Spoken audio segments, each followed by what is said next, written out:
जय सिया राम दोस्तों, आज हम बताएंगे कि लक्ष्मण जी 14 वर्षों तक क्यों नहीं सोए। रामचंद्र जी को जब उनके पिता दशरथ राजपाट सौंपने वाले थे, तभी उनकी दूसरी पत्नी कैकेयी को उनकी दासी मंथरा ने खूब भड़काया। मंथरा ने कहा कि राजा तो आपके बेटे भरत को बनना चाहिए। इसके बाद कैकेयी ने राजा दशरथ से 2 वर मांगे।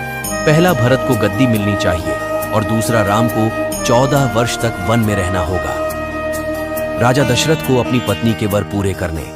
जब रामचंद्र जी वनवास के लिए अयोध्या से निकले, तब लक्ष्मण जी ने भी उनके साथ जाने की इच्छा जाहिर की। लक्ष्मण के वन जाने की बात सुनकर उनकी पत्नी उर्मिला भी साथ जाने की जिद करने लगती है। तब लक्ष्मण अपनी पत्नी उर्मिला को समझाते हैं कि वह अपने बड़े भाई और मां समान भाभी सीता की सेवा करने के लिए जा रहे हैं। अगर तुम वनवास में साथ चलोगी तो मैं ठीक तरह से सेवा नहीं कर पाऊंगा।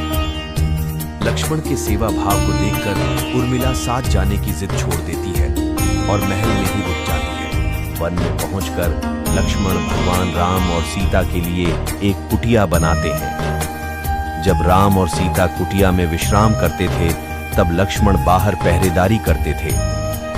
वनवास के पहले दिन जब लक्ष्मण पहरेदारी कर रहे थे, तब उनके सामने निद्रा देवी प्रकट हुई। लक्ष्मण ने निद्रा देवी से वरदान मांगा कि वह 14 साल तक निद्रा मुक्त रहना चाहते हैं। निद्रा देवी ने कहा कि तुम्हारे हिस्से की नींद किसी और को लेनी होगी। लक्ष्मण कहते हैं कि उनके हिस्से की नींद उनकी पत्नी को दे दें। इस कारण लक्ष्मण 14 साल तक नहीं सोए और उनकी पत्नी उर्मिला लगातार 14 वर्ष तक सोती रही। अगर आपको ये वीडियो अच्छी लगी तो लाइक और सब्सक्राइब करें। जय सिया राम।